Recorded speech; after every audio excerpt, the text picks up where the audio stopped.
नमस्कार दोस्तों, आपका स्वागत है हमारी एक और कहानी में। तिरंगे के साए में इश्क। स्वतंत्रता संग्राम की पृष्ठभूमि पर आधारित एक प्रेम कहानी न केवल ऐतिहासिक होगी बल्कि उसमें त्याग, संघर्ष, इमोशनल देशभक्ति का अद्भुत संगम होगा। मैं इस कहानी को भागों में विस्तार से लिखूंगा, सरल और दिल को छू लेने वाली भाषा में, ताकि हर कोई इसे आसानी से समझ सके और इसे जुड़ सके। नोट: यह कहानी सिर्फ काल्पनिक घटनाओं पर आधारित होगी और इस कहानी का वास्तविक घटनाओं से कोई संबंध नहीं है। स्थान: सन 1942, उत्तर प्रदेश का एक ग्रामीण कस्बा संदापुर, जहाँ सारों और अंग्रेजों का डर है, लेकिन कुछ दिल अब भी धड़कते हैं आज़ादी के लिए। मुख्य पात्र: अन्विता देवी, 20 वर्षीय युवती, तेज तर्रार शिक्षा में निपुण, सरकार चलाती है और गुप्त क्रांतिकारी संगठनों से जुड़ी हैं। वो सपने में एक स्वतंत्र भारत देखती हैं और उसके लिए कुछ भी कर सकती हैं। वीरानंद सिंह, 24 वर्षीय नौजवान किसान का बेटा, बचपन से ही जुल्म के खिलाफ रहा है। अब वह गांधी जी की भारत छोड़ो आंदोलन से जुड़ गया है। साथ ही उसका दिल भी धीरे धीरे किसी और के लिए धड़कने लगा है। कहानी शुरू होती है, यह सरकार मेरा हथियार है और हर धागे में मेरा वादा है। भारत को आज़ाद देखूंगी। अन्विता अपने घर के पिछवाड़े में सरकार चला रही थी, लेकिन उसके कान हर आवाज़ पर लगे थे। वह एक संदेश का इंतजार कर रही थी, गुप्त बैठक की सूचना। उसी दिन दोपहर को गांव की पुरानी बाग में एक युवक आता है। वीरानंद, उसके हाथ में एक पुराना झोला है और उसमें एक किताब, लेकिन असल में उसमें छिपा है एक पत्र जिसमें लिखा है 15 अगस्त से पहले बमबारी का आयोजन है। ब्रिटिश ऑफिसर पर ध्यान रहे, नाम न उजागर हो। अन्विता ने पत्र पढ़ा और उसकी आंखों में कुछ पल के लिए वीरानंद से मिली वो नज़रें कुछ कह गई, जैसे कि पहले से जानती हो, जैसे कि इश्क और इंकलाब साथ साथ चल पड़े होता हो। एक पवित्र रिश्ता, राखी और विद्रोह। राखी का दिन था। अन्विता ने वीरानंद को राखी बांधी, लेकिन यह कोई साधारण राखी नहीं थी। उसमें बंधा था एक मंत्र पत्र, अगर मेरी जान जाए तो भी देश को मत टूटने देना। वीरानंद ने राखी को माथे से लगाया और कहा, इस बार रक्षा का वचन मैं सिर्फ बहन के लिए नहीं, इस मिट्टी के लिए देता हूँ। उनका रिश्ता कोई भाई बहन वाला नहीं था, यह सिर्फ एक संकेत था, विश्वास का, त्याग का, और उस वक्त का जब कोई भी रिश्ता राष्ट्रभक्त से ऊपर नहीं था। उसी रात वीरानंद पकड़ा गया। किसी गद्दार ने बमबारी की योजना का जिक्र अंग्रेजों से कर दिया, उसे जेल ले जाया गया। अन्विता अब अकेली नहीं थी, उसके अंदर ज्वालामुखी था। उसने सरकार छोड़कर बंदूक उठाने का फैसला किया। वीरानंद की जेल डायरी। जेल की अंधेरी कोठरी में वीरानंद एक पुरानी चादर पर बैठा है, हाथों में बेड़ियां हैं, लेकिन आंखों में वो राखी की डोर अब भी बंधी है जो अन्विता ने क्रांति के नाम पर उसे बांधी थी। हर रात वो जेल की दीवार पर एक वाक्य लिखता है, मैं उस भारत के लिए जिंदा हूँ जो अन्विता के सपनों से शुरू होता है और गांधी जी की अहिंसा से मुक्त होगा। उसे एक कोठरी में एक किताब मिलती है, गांधी जी की हिंद स्वराज। हर पन्ना उसे एक नई उम्मीद देता है, लेकिन तभी उसे खबर मिलती है कि जेल में बंद कुछ क्रांतिकारियों को अंग्रेज फांसी पर लटकाने वाले हैं। वह जानता है उसका नंबर भी आ सकता है। उधर बनारस में अन्विता का बदलता रूप। अब वो ही अन्विता नहीं थी जो सरकार चलाती थी, अब वो गुप्त दल स्वराज संग्राम सभा की प्रमुख बन चुकी है। वह गांधी जी की नीतियों की समर्थक हैं, लेकिन वह जानती हैं कि सिर्फ सरकार नहीं, सूरी बिछाई। एक रात बनारस के एक गुप्त कक्ष में नेताजी सुभाष चंद्र बोस के कुछ पुराने अनुयायी उससे मिलने आते हैं। उनमें से एक अश्विन सेन कहता है, अगर गांधी जी दिल हैं तो नेताजी उस दिल की धड़कन है। हमें दोनों चाहिए ताकि इंकलाब सांस ले सकें। अनिता की आंखों में आग है। वह गांधी जी की किताब को उठाकर कहती है, मैं हर सत्याग्रह में शामिल रहूंगी, लेकिन अगर मेरा प्यार वीरानंद मारा गया तो मेरी सपने भी क्रांति करेगी। तैयारी। एक साथ दो रास्ते। गांधी जी के विचार से अनिता एक गांव में भारत छोड़ो आंदोलन का आयोजन करती हैं, जिसमें महिला, बच्चे, बूढ़े सभी शामिल होते हैं। नारे लगते हैं, करेंगे या मरेंगे, ब्रिटिश भारत छोड़ो। नेताजी के प्रभाव से गुप्त रूप से कुछ युवाओं को बम बनाना सिखाया जाता है ताकि जरूरत पड़ने पर हथियारों से भी जवाब दिया जा सके। भावनात्मक क्षण। एक बूढ़ी माँ जिसकी बेटी जेल में मारी गई थी, अनिता को रोते हुए कहती हैं, बेटिया तुम मेरी बहादुर बेटी बन गई हो। जब वीरानंद लौटे तो उसे कहना, उसकी माँ अब मैं हूँ। अनिता उस माँ के पैरों में झुकती हैं। उसकी आंखों में आंसू हैं, लेकिन यह आंसू डर के नहीं, एक फौलादी वसन के हैं। ब्रिटिश जेल में कैद वीरानंद को फांसी की तारीख सुना दी जाती है, 15 अगस्त 1942। लेकिन अनिता अब तैयार है, जेल पर हमला करने की योजना बना चुकी है। उसके पास अब सिर्फ एक उद्देश्य है, या तो उसके लेकर लौटूंगी या उसकी सीता पर तिरंगा लहराऊंगी।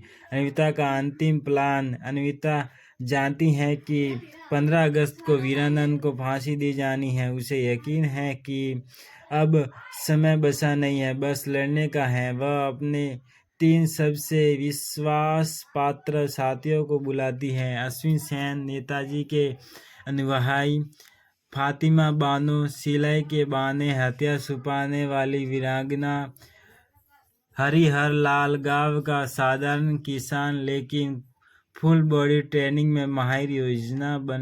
योजना बनती है। ऑपरेशन 15 अगस्त। योजना है कि 14 अगस्त की रात को अंग्रेजों की जेल पर छिपकर हमला किया जाएगा। अनिता और उसकी टोली जेल के पीछे पुराने गटर से अंदर घुसेंगे। हथियार होंगे देसी बम, लाठियां और अंदर के एक गुप्त सिपाही की मदद। उस रात अनिता अपने पुराने कागजों के बक्से से वीरानंद की पहली लिखी चिट्ठी निकालती हैं। उसमें लिखा था, अगर हम आज़ादी के लिए नहीं जिए तो हम तुम्हारे लिए भी नहीं मर सकेंगे। उधर वीरानंद की कोठरी में एक अफसर ने उसे आखिर बार मिलने की इजाज़त दी है। अनिता नहीं, कोई बूढ़ी महिला आती है। चेहरा ढका हुआ है, लेकिन वो उसकी माँ नहीं, अनिता खुद है। झुककर धीरे से कान में कहती हैं, आज रात चुपचाप तैयार रहना, मैं तुम्हें लेकर जाऊंगी। अगर मारा गया तो भी याद रखना, मेरा नाम आज़ादी होगा। वीरानंद की आंखें भर आती हैं, लेकिन आवाज़ नहीं निकालता। अंग्रेजों को शक न हो। 14 अगस्त आधी रात। ऑपरेशन शुरू। चारों ओर सन्नाटा, बारिश की कुछ बूंदें और तिरंगा अनिता की कमर में बंधा है, जैसे कोई कसम हो। गटर से होते हुए चारों लोग जेल के पिछवाड़े से अंदर घुसते हैं। गुप्त सिपाही जो अंदर से ताला खोलेगा तैयार है, वह ताला खोलता है। बम के फेंके जाते हैं। चौकीदारों में भगदड़ मच जाती है। एक गोली अश्विन सेन को लगती है, लेकिन वह पीछे नहीं हटता। अनिता कोठरी नंबर 17 तक पहुंचती हैं। दरवाजा खोलती हैं। वीरानंद सामने है, चेहरा थका हुआ पर आंखें चमक रही हैं। भागना नहीं, मुकाबला होगा। रास्ता ब्लॉक हो चुका है। ब्रिटिश फौज चारों ओर आ गई है। अनीता के पास चॉइस नहीं, या तो सरेंडर करे या मुकाबला करे। वह वीरानंद को पीछे धकेलती हैं और कहती हैं, तुम बचोगे क्योंकि तुम्हारा मरना भारत का सपना तोड़ देगा। वह एक बम फोड़ती हैं जिससे धुआं हो जाता है। फातिमा वीरानंद को लेकर पीछे के जंगल की तरफ निकाल ले जाती हैं और फिर धुएं में गोली चलती है। एक गोली अनीता के कंधे में लगती है। एक अंग्रेज अफसर सामने आता है और पूछता है, तुम कौन हो? तुम कौन हो? कौन कौन? अनीता खून में लथपथ होकर जवाब देती है, मैं वो लड़की हूँ जिसे तुमने कभी समझा ही नहीं और जो आज़ादी के आगे कभी झुकी नहीं और जो आज़ादी के आगे कभी झुकी नहीं। फिर वह बेहोश हो जाती हैं। अगली सुबह 15 अगस्त 1942 जेल का दरवाज़ा टूटा पड़ा है। अंग्रेज अखबारों में खबर छपी है, एक और महिला क्रांतिकारी का कारनामा, ब्रिटिश जेल पर हमला। वीरानंद अब जंगल में है, जिंदा है, लेकिन उसे अब एक और मिशन चाहिए, अनीता को वापस लाना। अनीता एक प्रतीक बन चुकी है। ब्रिटिश अफसर अनीता को बनारस की जेल से इलाहाबाद जेल भेज देते हैं। अब वो सिर्फ एक और कैदी नहीं, विद्रोही की रानी कहलाती है। महिला उसे देखने आती है, चुपचाप उसकी एक झलक से ही सांस लेती है। कभी अंग्रेजों ने सुना था कि झांसी की रानी ने तलवार उठाई थी, अब यह नई पीढ़ी कहती है अनीता ने तिरंगे को साड़ी की तरह ओढ़ लिया है। जेल की काल कोठरी में एक नई प्रेरणा, अनीता को एक किताब दी जाती है, भारत माता की संतानें। उसमें भगत सिंह, बटुकेश्वर दत्त, उधम सिंह की गाथाएं हैं। वो हर पन्ने को सुनती हैं और फिर एक दिन वो जेल की दीवार पर लिखती हैं, हम लड़कियां सिर्फ श्रृंगार की नहीं, इनका की भी देवी हैं। उसका ये वाक्य धीरे धीरे महिलाओं का नारा बन जाता है। वीरानंद जिंदा है, लेकिन चैन से नहीं। जंगलों में बनी एक छोटी झोपड़ी में वीरानंद अपनी सोटे ठीक कर रहा है। ऐसी सैन की मौत, अनीता का अपहरण और फातिमा की गिरफ्तारी, सब कुछ उसकी आंखों के सामने हुआ। अब वो गांधी जी की राह से थोड़ा हट चुका है। वो नेताजी की विचारधारा से प्रभावित हो चुका है। अगर तुम्हें स्वतंत्रता चाहिए तो उसे मांगो मत, छीन लो। वो एक गुप्त योजना बनाता है, ब्रिटिश ट्रेन को उड़ाने की योजना, जिससे जेल का ध्यान हटाया जा सके। 1944 ट्रेन धमाका और अफरा तफरी। अक्टूबर 1944 वीरानंद के दस्ते ने एक अंग्रेज मालगाड़ी को निशाना बनाया। इस हमले में कोई नागरिक नहीं मारा गया, लेकिन अंग्रेज सरकार हिल गई। उसी दिन अनीता को पता चलता है कि वीरानंद अब भी जिंदा है। वो जेल की कोठरी में बैठकर बड़बड़ाती हैं, अगर तू अब भी सांस ले रहा है तो मैं अभी भी लड़ सकती हूँ। एक पत्र जो किसी तरह पहुँच ही गया। अंदर के एक दरोगा को अनीता पर दया आ जाती है। वो वीरानंद को एक गुप्त पत्र भेजता है जिसमें सिर्फ 4 पंक्तियाँ, मुझे अभी भी याद है वो राखी की गांठ, मेरी साड़ी में तिरंगा है और रगों में आग। जेल के बाहर बहुत अंधेरा है, लेकिन तुम्हारी आवाज़ मेरी रोशनी है। वीरानंद उस पत्र को पढ़कर जमीन पर झुक जाता है।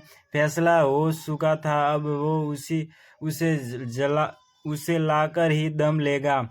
1945 के शुरुआती महीने ब्रिटेन में सरकार बदल रही है। भारत की आज़ादी की चर्चा पहली बार खुले रूप में हो रही है। लेकिन अमिता को अभी भी कुछ नहीं पता, क्योंकि उसे एक कोठरी में राजद्रोह के आरोप में रखा गया है। और वीरानंद अब अंधेरे से नहीं डरता, क्योंकि उसे अब सिर्फ एक रोशनी चाहिए। अनविता तारीख जुलाई 1947। भारत की आज़ादी से ठीक एक महीना पहले स्थान इलाहाबाद जेल, बनारस का क्रांतिकारी शिविर, दिल्ली की हवा। अनविता अंधेरे में भी उम्मीद की लौह। अब अनविता को जेल में 5 साल हो गए हैं। शरीर कमजोर है, पर हौसला लोहे जैसा। उसे अब रात में सपने आते हैं। वीरानंद की आवाज, राखी की वो डोरी और तिरंगे की साड़ी। एक नई महिला अफसर एलिजा ब्राउन जेल निरीक्षण के लिए आती है। ब्रिटिश होते हुए भी उसमें एक इंसानियत है। वो अनविता से कहती हैं, you are not just a rebel, you are hope for your people. तुम सिर्फ बगावत नहीं हो, तुम अपने लोगों की उम्मीद हो। अनविता उसकी आंखों में जो झांकती हैं और पहली बार किसी अंग्रेज से कहती है, अगर तुम्हारा दिल वाकई इंसान है तो मुझे वहाँ जाने दो जहाँ मेरा वतन आज़ाद होने वाला है। वीरानंद अंतिम मिशन। वीरानंद अब एक नाम नहीं, एक किंवदंती बन चुका है। ब्रिटिश खुफिया विभाग उसे ब्लैक पैंथर कहता है, जो रात में आता है, अंग्रेजों की नींव हिला देता है और गायब हो जाता है। अब उसका अंतिम मिशन है ऑपरेशन स्वतंत्रता, जिसका मकसद है 15 अगस्त की सुबह अनविता को जेल से निकालना, तिरंगे के नीचे लाकर खड़ा करना। दिल्ली में दस्तावेज बदल रहे हैं। कांग्रेस और ब्रिटिश सरकार के बीच आखिरी समझौते हो चुके हैं। भारत आज़ाद होने वाला है, लेकिन जिन पर राजद्रोह का मामला है उन्हें माफ नहीं किया जा रहा है। अनविता का नाम भी उसी लिस्ट में है। 15 अगस्त 1947 रात 11 बजे। वीरानंद फातिमा बानो अब तक छुप कर जिंदा थी, और अश्विन सेन के छोटे भाई रुद्र सेन तीनों मिलकर जेल के पास पहुंचते हैं। एलिजा ब्राउन अब पूरी तरह बदल चुकी है। वो अनविता की कोठरी तक आती हैं और कहती हैं, वो तुम्हें लेने आया है, इस बार मैं भी तुम्हारे साथ चलूंगी। मुलाकात 5 साल बाद कोठरी खुलती है। 5 साल बाद कोठरी खुलती है। एक धीमी बांसुरी की धुन सुनाई देती है। अनविता उठती है और सामने वीरानंद को देखकर उसकी आंखों से आंसू नहीं, सालों की ज्वाला बहती है। तुम अब भी सांस लेते हो, वो कहती हैं, लेकिन मेरी धड़कन तब से नहीं चल रही जब तुमसे बिछड़ा था। वीरानंद का जवाब। 15 अगस्त की सुबह आज़ादी का सूरज। सभी लोग बनारस के पुराने किले में जमा हैं, जहाँ अंग्रेजों का झंडा उतार कर तिरंगा फहराया जाता है। और ठीक उसी समय अनविता सफेद साड़ी में कंधे पर तिरंगा डाले वीरानंद के साथ मंच पर चढ़ती हैं। सभी महिला उसके लिए नारा लगाती है, भारत माता की जय, अनविता दीदी अमर रहे, इश्क और आज़ादी जिंदाबाद। कहानी का भावुक समापन या नई शुरुआत है। एक रिपोर्टर उनसे पूछता है, आपने इतनी तकलीफें क्यों झेली जबकि आप भाग सकती थी? अनविता मुस्कुराकर कहती हैं, मैं भागी नहीं, मैं जली, ताकि जब भारत आज़ाद हो तो वो राखी में से नई रोशनी पैदा कर सके। और फिर अनविता और वीरानंद हाथों में हाथ लेकर मंच से नीचे उतरते हैं। वो अब नायक नहीं, एक नई पीढ़ी के प्रेरणा बन चुके हैं। कहानी का नाम अब पूरा होता है, तिरंगे के साए में इश्क। एक इश्क जो देश से बड़ा नहीं था, एक इश्क जो देश से बड़ा नहीं था, परदेश के लिए सबसे बड़ा था। समाप्त। यह कहानी यहाँ पर समाप्त होती है। आपको ये कहानी कैसी लगी? हमारी द्वारा प्रस्तुत की गई कहानी अगर आपको अच्छी लगी हो तो हमारे चैनल को सब्सक्राइब करें और हमारे चैनल का सपोर्ट करते रहे और ये कहानी अपने दोस्तों से शेयर करते रहे। धन्यवाद। अगली कहानी में हम ज़रूर मिलेंगे, जिसके लिए आपको इंतज़ार करना पड़ेगा और हमारा पूरा साथ देना होगा। धन्यवाद। जय भारत, जय हिंद। हमारे चैनल पर अलग अलग प्रकार की कहानियाँ अपलोड की जाती है, जिसे देखने के लिए हमारे चैनल को विजिट करें।